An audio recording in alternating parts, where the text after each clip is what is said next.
Hello, you listener, viewer of the Year of Being 70 podcast that was initiated. It was started by my lifelong friend, Lucy McCarrer, and she invited me. Our birthdays are 1 month apart, and they are coming up. Mine is on the 22nd of September. So on a Monday, 3 weeks from now, I will turn 71 and my year of being 70 will be over. I will discover new horizons in the year of being 71. And but we're continuing the podcast until Lucy finally also turns 71. Yes, on the 22nd of October or just before that, I think we'll do it. But yes, it's very strange to think it's been nearly a year since we started doing this, and we've spoken every week, except for a couple of weeks over Christmas, and we've just had a couple of weeks off over the summer. But otherwise, we've spoken every week for the last year. And that has been, well, I've really enjoyed it. And I hope I hope anybody who's listened or watched has enjoyed it, dipped in and out, maybe found some interesting stuff. But it's very interesting because we're thinking of our plan today is to talk about beginnings and endings. So this is sort of the beginning of the end of this year. We're not at the end, but it's the beginning of the end. And but it's also it feels like a beginning to September. European September, I suppose, is kind of like, well, it's the start of an academic year, isn't it? Children go back to school, students go back to university, people have come off holidays, and it sort of feels like the start of a new season. And often people decide to start writing their books then, so that, that's often sort of part of my yearly work season. But I mean, I like new beginnings. Personally, I absolutely hate endings. What I They really, kind of go together, right? I know. You can't have one without the other. It's absolutely true. But But also, some things need to end so as to make space for new beginnings. yes, and of course there are some things that are, less than pleasant that you want to end, of course. But in general, I think I'm really fearful of endings of kind of Really? change. And yes, I have this memory. We'll go back into the old childhood thing now. When I was about eight, I think I always think I was eight when I have kind of childhood memories. So I must have been about that.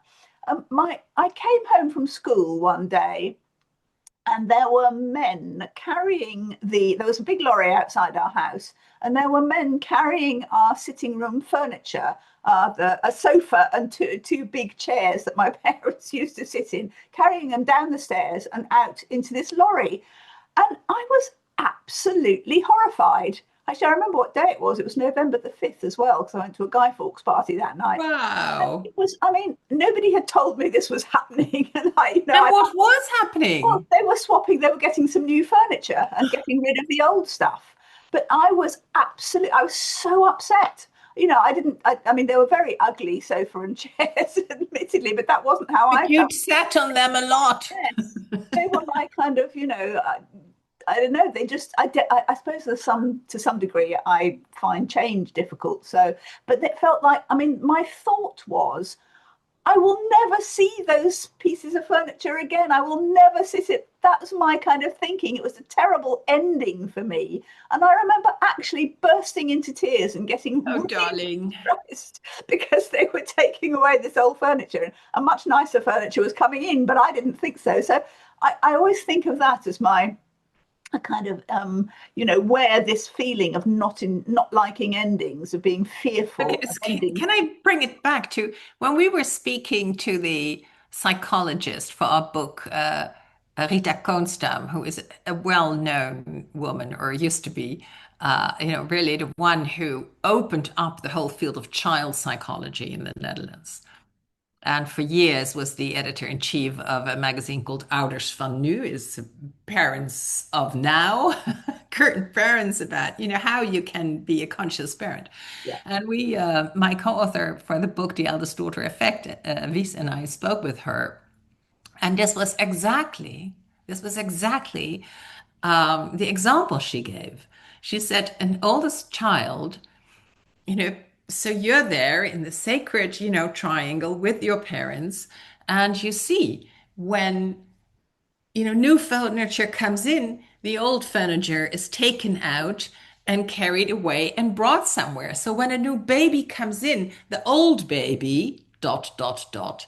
So this might, even hold back to the moment of, what we call a little playfully dethronement, but it truly is the moment that you are no longer alone with your parents, but a new baby has come in, and what happens to the old baby? And that is an existential fear that Yeah. first children carry. It's an existential fear. I will now not count anymore. That new baby has taken my place. Uh, oh my, I was I was traveling with someone who is an eldest daughter, and she said at one point her grandmother was watching them, was looking after them. Their parents had gone, and she went into a cupboard, a kind of big cupboard where she could sit in, and she was bringing her baby sister along and a pair of scissors. And her grandmother said, "What are you going to do?" And she said, "I'm going to cut her up." And I know of another eldest daughter who put her younger sister in the waste paper basket. So, like, enough already, now it's time for me again.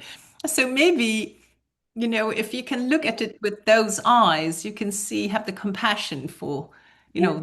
the 2-year-old. Absolutely, that absolutely resonates with me. But the old comfortable scenario, and actually, when you talk about dethronement, that was chairs. Those dethronements, they were like It actually was very literal.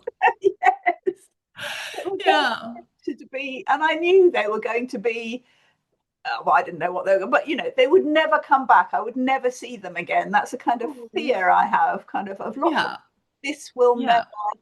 be here again, and it sort of has followed me through. So lots of things. And when I Yeah. went to boarding school, I used to I actually enjoyed boarding school. It wasn't a terrible kind of experience at all, but every time we got through, I'd come home for holidays, obviously. Every time we got halfway through a holiday, literally sort of, if it was 4 weeks, after 2 weeks, I would really enjoy being at home. At the sort of halfway mark, I would start to panic and worry and get upset about going back to school and cry Oh. myself to sleep and think, oh, this holiday is going to be over. I'm going to be away from home again. And it wasn't as if I even didn't enjoy going back to school. It was this sort of absurd fear of the ending of I something. don't know. I think fear is never absurd. It always comes from something. And the idea is to feel it, but not to believe it, right? To, Yeah, to that's a nice feel way. that fear because it is an old fear that we can just, when we feel it, it kind of also feels acknowledged and it can go. I'm always surprised at how that works. And then to see we have been in this lifetime or another one, you may not believe that, but I do. We might have been through an experience where that was really, really the case. And now we can feel this and acknowledge it, but maybe not go along with it so far Yeah. as you would when you were younger. That's a very sensible piece of advice. Yes, thank you And for it's also like, just to make the bridge today, it really feels like a new beginning. More and more, it feels like in the summer, all of us take about, 6 weeks off and we kind of leave each other alone. And then today, Monday, 1st of September, the emails begin again and we begin to run until Christmas, more or Yes, less. yes, exactly. Oh, that's another thing. When we used to go to our house in Albury for the summer holidays, the last week of being in Albury is like, oh no, we're going to be leaving. We're going to be leaving in a week, in 6 days, 5 days. Just a ridiculous kind of mental habit Yeah. that I've acquired about kind of, and I really, I mean, I honestly, I'm upset to think that our podcast is going to end. It sort of, it pains me to think. I know, that this is what it is, and we said we would do a year, and probably if we tried to take it further, it would get, what else will we talk It'll about? be a bit repetitive, maybe. Yeah. And yet I feel that, I feel the pain of it ending already. I'm Hmm. kind of dreading it in a sense. So anyway, I'll stop talking about me. What about Yeah, how do you no. feel about beginnings and endings? But it's so different because I don't have it in the same way. Um, I mean, it's been a miracle after all these years of, meeting and being in touch more or being in touch less to be speaking for a year with you. But you don't, I mean, you are the one who said we're going to end it on my birthday, and I've already pushed it a month out now to You say pushed it towards her birthday. this morning. I But said I think that we is go till fitting. my That's when we started. It'll be a year for you, and yeah. I'll be the wise 71-year-old. But I also, in a way, I always explain it to myself. I love being where I am, so I'm very often the last one to leave at a party because I love it so much that, why would I leave? Or I have trouble going to bed in the evening because I'm just loving where I am or where I sit, and why would I go to bed? But in the morning I have trouble getting up because I so love being in the bed. But these days I have these wonders. So I'm very much in the now. I'm very much in the here and now. But I also like new beginnings. Also, I've had a beautiful, wonderful break over the summer, and I really feel rested and nourished. And we were in the mountains, and we've been walking and seeing those amazing, amazing landscapes change, with the weather. And yeah, I had a very quiet time. And then I was in a beautiful retreat, which was very much about being in the unknown, not knowing, and then stepping in the field of unity or of oneness. And then from there, allow to emerge and to co-create, which is a practice that I want to bring to my work in these coming months. That sounds So wonderful. I don't know about you, but do you come with like good intentions for this next phase until Christmas after the summer break? Do you have Yeah, them? yeah, absolutely. I mean, no, there are Can you lots. tell us? Well, there are lots of exciting things happening that I can't talk about quite yet. But sort of business-wise, there's something very exciting brewing. I have a couple of books that I'm kind of cooking, and even I've started writing at the moment, which are exciting. And yes, I mean there is a sort of there's definitely, I suppose maybe what I fear is the kind of unknowingness. You've just kind of put your finger on it, stepping into the unknowingness, and that's what scares me. If I don't know exactly, and I don't know exactly, but there are sort of steps, stepping stones opening up into a new beginning, which is really interesting. So that's exciting, but at the same time, I'm sort of sometimes like, oh, this bit's going to end. Oh dear, I won't ever be doing this little activity again or something. That kind of. But anyway, yes, I do come with good intentions for the next quarter of the year. I think it is really, isn't it? And yes, I feel excited about it. One of mine is I had a conversation with a lovely friend called Nikki Trott, who has just published a book called Sacred Business. Um, and she and I were saying work doesn't only happen behind a laptop. That is so important to remember. So one of my good intentions is to make more appointments with people for going for a walk and yeah, to really remind myself often that work does not necessarily need to have me behind this desk and this laptop in this configuration. But I find that very difficult. But so I'm speaking it out, and you can all please hold me to it or remind me when I have forgotten.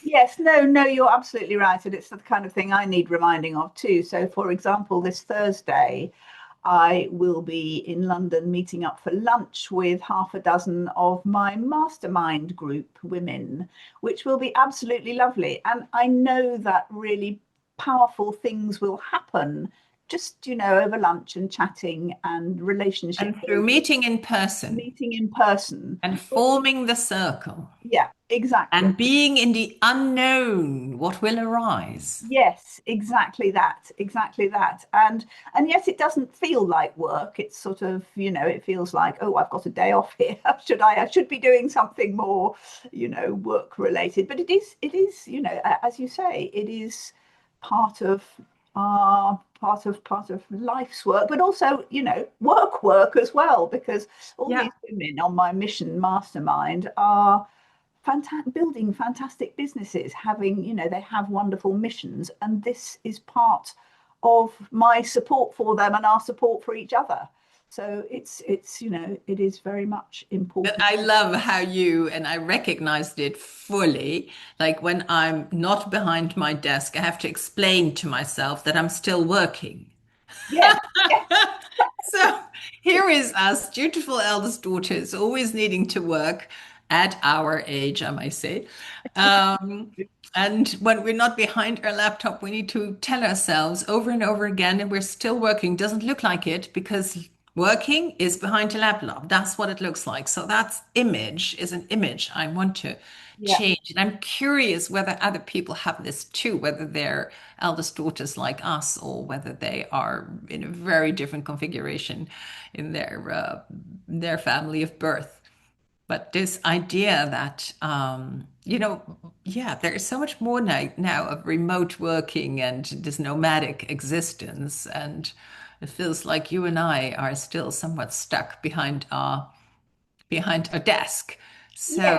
But I mean, I take, it's probably not good either. I take my laptop with me. So the yeah, desk itself is not important. no. But for me, the computer is everything. And No, the computer is everything, but I do, and I feel that I'm so old-fashioned there. So this pertains to the year being 70, right?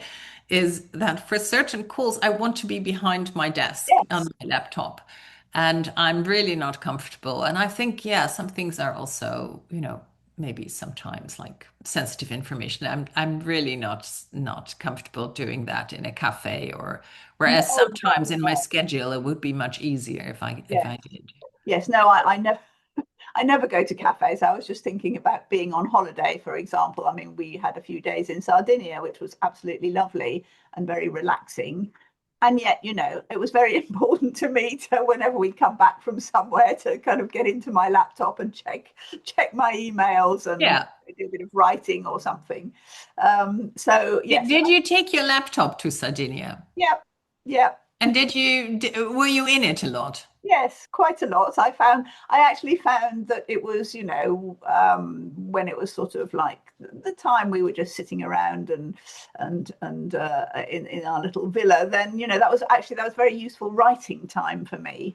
So I also even feel that, writing is a kind of, unless it's a book that's directly connected to my work, then I feel that I have to justify, if I'm writing another book, that's sort of my time. And I've noticed that actually with other women who I've coached through the writing process, that they feel that writing their book is a selfish activity. And that's one of the reasons that they don't do it as much as men. And How interesting. Writing a book is a selfish activity because you're taking time away from your family, your partner, your friends, and you're kind of going in this hermit mode. yes, and your work as well, your business, if you have a business too. Or your business. Yeah, Yeah. your team or your colleagues, maybe. Oh, that too. It's So taking all of it, away. everything that you're kind Yeah. of being there, you're working with other people or your clients, that you're doing this thing on your own, and it's sort of somehow it's selfish. And I spend a lot of time Yeah. telling. And so selfish is also because the next step is you're selfish and you shouldn't be so selfish, right? Yeah, You shouldn't be that. It's not a good thing. No, no, indeed. And I spend a lot of time telling other people that it's not selfish at all, and that the selfish thing is keeping your information and your knowledge to yourself, not And you're writing so it in your right. book. Then, I notice that I feel the same as them. Yeah. So yes, it's a Interesting patterns. very, very, I'm very contradictory, I suppose, in what I'm a kind of do as I say, not as I do kind of. Yeah. Yeah, yeah, yeah. But aren't we all? Aren't we all? We teach what we need to learn, right? Yes, exactly. But Lisette, do you not have any sadness around endings? Does it? I understand you said you sit in the now, and that is very good practice. Beautifully, beautiful concept. Do I have sadness around endings? Well, there is a process of saying goodbye to things, right? Yeah, Like we moved 4 years ago and I'd lived in the city center of Amsterdam. Lucy is in Norfolk, UK, and I'm in Amsterdam, the Netherlands. And I'd lived in the city center since 1981 or 82.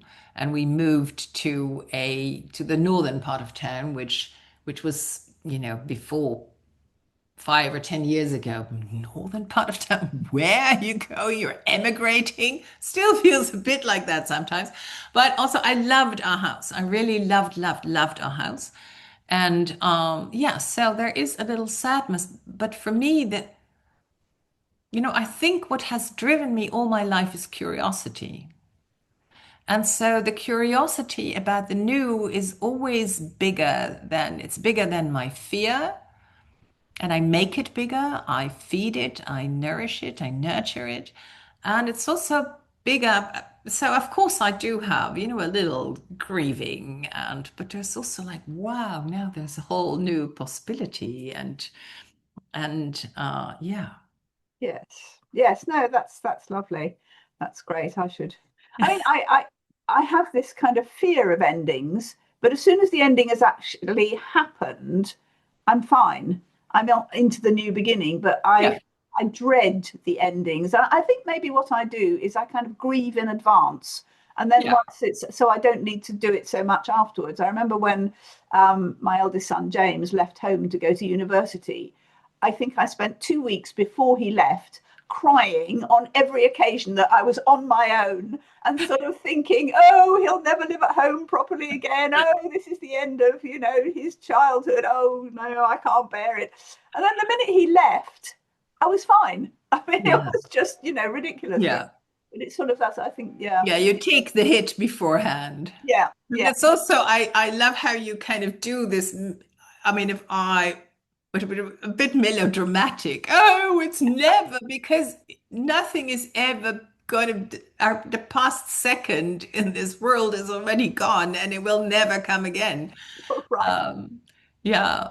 Yeah, Yes, I think, in that sense, I am kind of more kind of forward looking. And yeah, there's also because now, not exactly at our time, but that a new call for the Tuesday morning has already crept into my diary. So I also feel life, is always kind of knocking on the door and you need to make space yes, for the new to yes. come in. And Yes, yes. No, yeah, it's just, I suppose, different mental constructs for dealing with change, perhaps beginning and end. yeah, But but I think dealing with change is very pertinent also at our age. yeah, There is a lot of change still happening. We've seen a lot of change. I love to read kind of these easy novels, especially when I'm on a, very spiritual or beautiful retreat. And I wrote this, I read this novel about Bertha Benz. So she was the wife of Karl Benz, and he was an engineer, German engineer, who saw in his mind a horseless carriage. wow. So the train had been invented, but it was, on a rails. But the idea that you did not need to have or rent or whatever, how you came by horses and then put them in front of the carriage and then make sure they, well, a horseless carriage is how he called it. And she believed in him, enormously. So this was the Oh 1880s. wow, yeah, before cars had. And it is so difficult for us to imagine, but he foresaw how people could travel much more easily. And well, look at us now. Um, so this is like 150 years ago, and what change that was. Yeah, Of course, the first planes, and then the internet, and now AI. Things are changing, and absolutely. Yeah, yeah. No, no, it is. I mean, yes, I think that's extraordinary. People who have those visions, that I mean, it's interesting that you were. Was it a fiction version of the story? yeah, yeah, yeah, yeah, Right, right. yeah. How interesting. Yes, but I do think that there are a lot of people who kind of create fiction out of real ideas. Like, for example, I think it was Arthur C. Clarke, the science fiction writer, who conceived the idea of satellites long before they existed in his science fiction novels. Yeah. And I'm sure there are many other also very good examples Yeah. of that. But it's sort of it's yeah. I mean, I'm very admiring of people who have that vision and can Yeah, actually. when we're in Switzerland, you see these people hang in the sky, these paragliders. And I think Leonardo da Vinci kind of drew them already in Yes, the 1500s, but they did not have the material, was way too heavy. Now we have this very light, material, and you can be like a bird. And I, yes. when I come back in a next life, I would so love to be a paraglider. And Be a paraglider now. You don't have to wait till the next life. I can, but not. I mean, yeah, I can, but I would love to be, You'll be a a bit, bit longer and really learn it, yes. I mean, and perhaps I'd be, at our age, all I'm these things. scared of breaking something somewhere Oh if it's yeah. being too dangerous. But no, I mean, yes. I was Well, the first times you go with an instructor, right? They know what to do. So there's kind of a dual thing. I am going to do it. So let me put that intention here that next yeah, time that I am somewhere where I can do it, I will do it. okay, gosh. Yay, new beginnings all the time. Yes, no, you make me feel that I should have some big um, audacious goal for something that I might be scared of but love the idea of. I'll have to work on that one. I can't think of that at the moment because But speaking of change, I was in a beautiful retreat at Villa Unspunnen in Switzerland, and it was called In the Spirit of Unity. And there were three younger women. Well, I think there were age difference between them. I think one may have been end 20s, other mid 30s, other mid 40s. And the way they speak of their projects and their sense of how they can change the world and the global connection that they have, it's really something. And at one point, not one of these women, but another really beautiful, wonderful woman sat between me and a friend of mine, and she said, "Oh, I'm sitting here between my elders." And so this sense of being an elder, and I confess, not fully comprehending what these 40, 30, 20-year-olds see, but lending my presence, so to say, which is, well, we spoke about this, how the presence of an elder is somewhat yeah, reassuring, and they confirmed this. So, yeah. yes. But no, we do not totally understand what it is to grow up as as a young woman today. I mean, obviously many things are the same, but so much is so different, that sort of international connection. I mean, we were so long before the internet. Yeah, Um, well, we had an international connection when we were 8. we Don't did, yes, forget, we through our mothers. indeed, yes, and we both flew, which was quite, kind of, we both I flew to Holland to Did see you? I was quite Did we not go by boat? no, well, I Holland didn't Heritage. went by boat. No, I flew on my Oh, own. I was an really? unaccompanied minor and an air hostess, a BAA air hostess, was kind of in charge of me during the flight. I can sort of vaguely remember that. So yes, I'm not sure. I must have been, I don't know, maybe 9 or 10 or something when I came and saw you, I think. So that was quite sort of, yes, international. That must have been, International, adventurous. yes, that must have been the first time I went abroad, in fact. So yes. So we did what we could with the technology available. Yeah, And yeah, yeah. yeah. So what have you got coming up? Anything specific in the next quarter or even the next year ahead of you? Yeah, the next year, I don't know. I don't know. The next quarter, I have some trips booked, all work, Oh, because very that's how good. I Yeah. No, like no, that's acceptable. You're allowed to have work.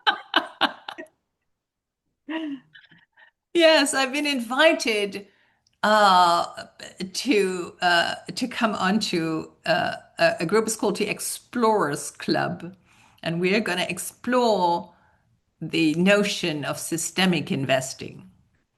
What does that So, mean? well, when you invest, you can invest in any company. Yeah, And then you can say, well, I don't want to invest, for instance, in fossil fuels or animal cruelty or child labor, and you can exclude things. And then you can say, okay, I want to invest in companies that have a certain ethical code.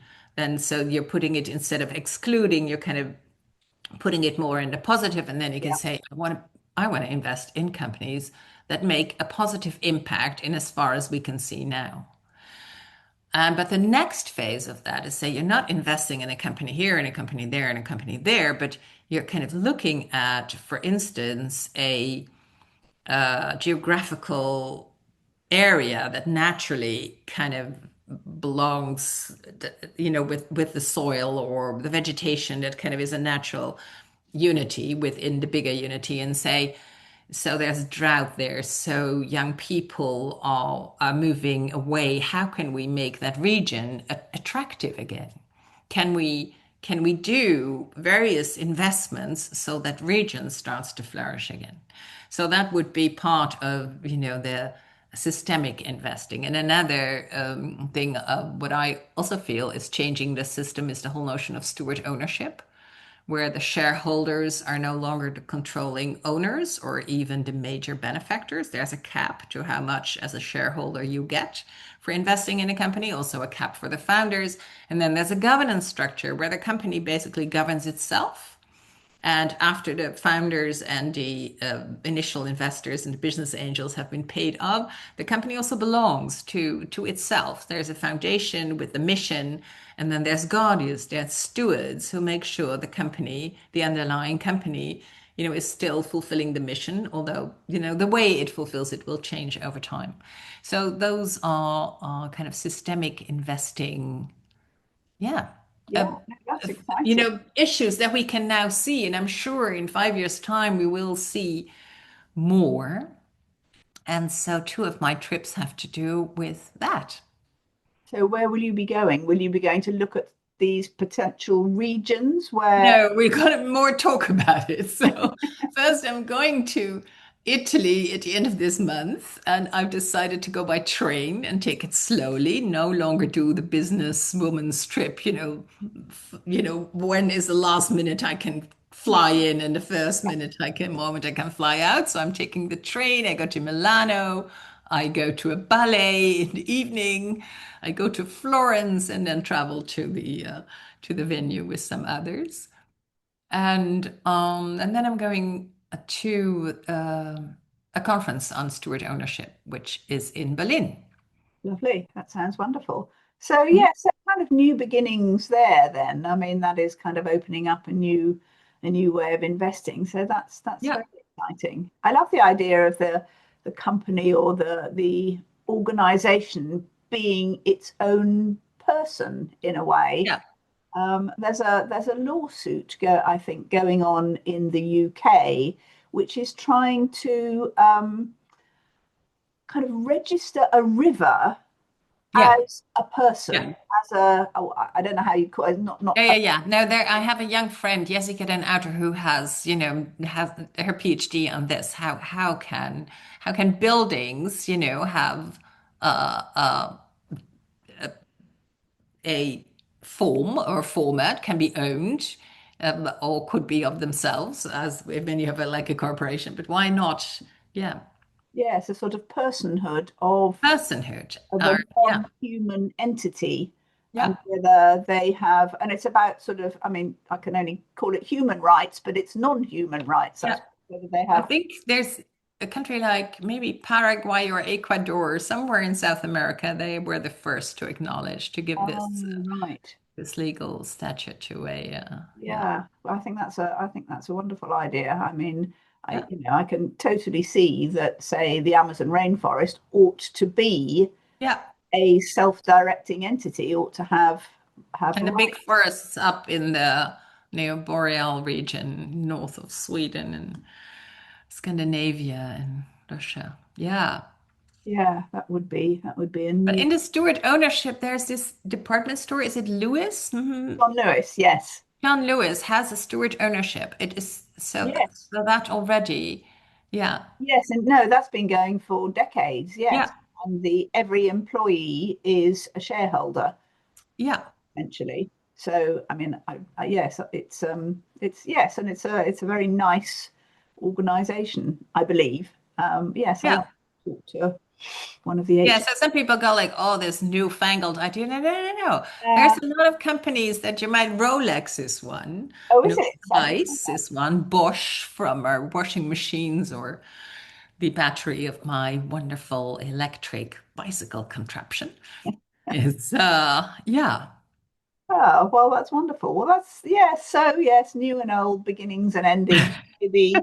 Maybe endings don't really exist. They're just sort of recycling. morphing from one into the next. Yes, but Yeah. also Yes. I find it really sweet that you grieve so much about the things that move on, or the people who move on, and the new phase that starts. Yeah.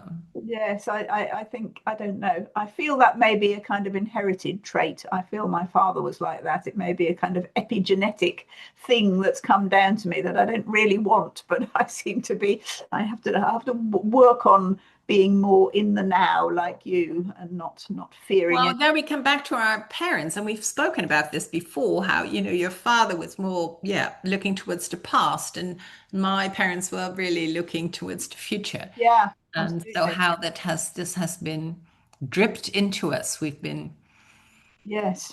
Yes.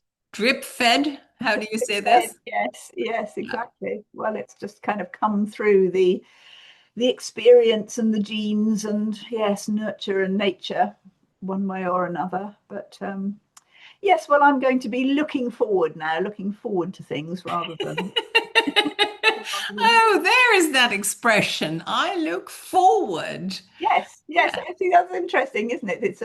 It means I look forward, kind of yeah, physically, but also in English it means I'm anticipating yeah. pleasurably. Anticipating with you. Well, I'm looking forward to seeing you in person on Sunday, Yes, Lucy. that will be lovely. That will be Great. really lovely and beautiful. Yes. So let's end this episode. Let's end it. Oh no, I'm going to cry. We're ending. See you next week. See you next week. Bye. Bye.